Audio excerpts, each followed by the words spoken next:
accept Deephaven's invitation. Nev's mother had vanished years before, toward the end of the Depression, unable to cope with the tiny apartment in the crowded city with too little money and too much need. After she'd gone, Nev's father had fallen apart in a different way. He threw what little money they had left into get-rich-quick schemes and bad deals with worse people. Anything that made him feel like escape was just one lucky break away. All it got him were empty pockets and angry men pounding on their apartment door. It all finally collapsed, and Nev didn't have anything to keep them home. They took a deep breath and started for the front door of the looming house. Deephaven looked exactly like the photo in the pamphlet Nev had received along with the letter. But in person, there was something off about it. The house was as sprawling and stately as had been advertised. Tall, narrow lattice windows ran along each of its floors, glinting gold in the late evening light. Old stone and peaked roofs, even a few scattered gargoyles along the corners, leered dimly out of the gathering gloom. The pamphlet had said that the school was built around what remained of a historic chapel, and it certainly looked like it. What hadn't been visible in the Academy's pamphlet was how crooked the place was. Nev had a careful eye for how things fit together, and the house didn't.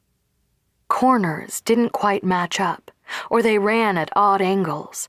It made Nev feel dizzy, as if the house were coming apart in slow motion, sinking unevenly into the surrounding earth. As their eyes took in the ancient edifice, their attention was caught by a figure in a high window, watching Nev's approach. Nev froze, gazing up at the shadowy silhouette. They couldn't make out any details through the rough window glass, but the figure looked large. Its edges were tangled and ragged, bleeding into the shadows of the house behind it. Not knowing what else to do, Nev gave a small wave. The shadow behind the glass didn't move. It simply continued to stare down at them. Its stillness was so absolute that Nev began to doubt that the shape was even a person. Perhaps it was a piece of furniture, or the ragged reflection of a tree in the surrounding forest.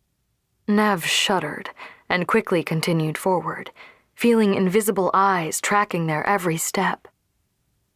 The front door was an imposing thing, dark wood wrapped in huge bands of iron, a clear holdover from the house's chapel days.